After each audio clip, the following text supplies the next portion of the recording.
Security forces के मुख्तलिफ इलाकों में ऑपरेशन के दौरान मजमूई तौर पर 13 भारतीय स्पॉन्सर्ड दहशतगर्द जहन्नुम वासिल हो गए। 8 दहशतगर्दों को गिरफ्तार भी किया गया। दहशतगर्दों के कब्जे से असलहा, गोलियां और धमाका खेज मवाद भी बरामद हुआ। सदर मुमलिकत, वज़ीर आज़म और वफाकी वज़ीर दाखिला ने दहशतगर्दों की हलाकत पर सिक्योरिटी फोर्सेस को खराज तहसीन पेश किया।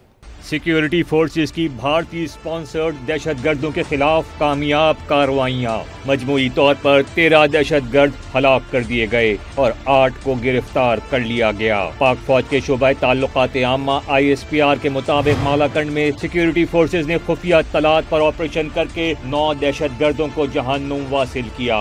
ऑपरेशन के दौरान 8 ख्वारिज दहशतगर्दों को गिरफ्तार भी किया गया। कार्रवाई में पुलिस, लेविस और CTD ने भी हिस्सा लिया। ख्वारिज से भारी तादाद में असलहा और धमाका खेज मवाद बरामद हुआ, जबकि ख्वारिज के 2 ठिकाने भी तबाह कर दिए गए। बलूचिस्तान के जिले कल्लात में सिक्योरिटी फोर्सेस ने ऑपरेशन के दौरान 4 भारतीय स्पॉन्सर्ड दहशतगर्द हलाक कर दिए। दहशतगर्दों के कब्जे से असलहा, गोलियां और धमाका खेज मवाद भी बरामद हुआ। हलाक दहशतगर्द इलाके में दहशतगर्दी की मुतादिद कार्रवाइयों में मुलव्विस थे। इलाके में किसी भी मुमकिना दहशतगर्द को खत्म करने के लिए सैनिटाइजेशन ऑपरेशन भी किया गया। सदर मुमलिकत आसिफ अली जरदारी, वजीर आजम शहबाज शरीफ और वफाकी वजीर दाखिला मोहसिन नकवी ने दहशतगर्दों की हलाकत पर सिक्योरिटी फोर्सेस को सराहा। कौमी क़यादत ने वाज़ेह किया कि सिक्योरिटी फोर्सेस दहशतगर्दी के खात्मे के लिए पुरअज़म हैं। कौम के इत्तेहाद से हर सूरत दहशतगर्दी का खात्मा किया जाएगा। रियासत दहशतगर्दी के खिलाफ पूरी ताकत से कार्रवाई जारी रखेगी।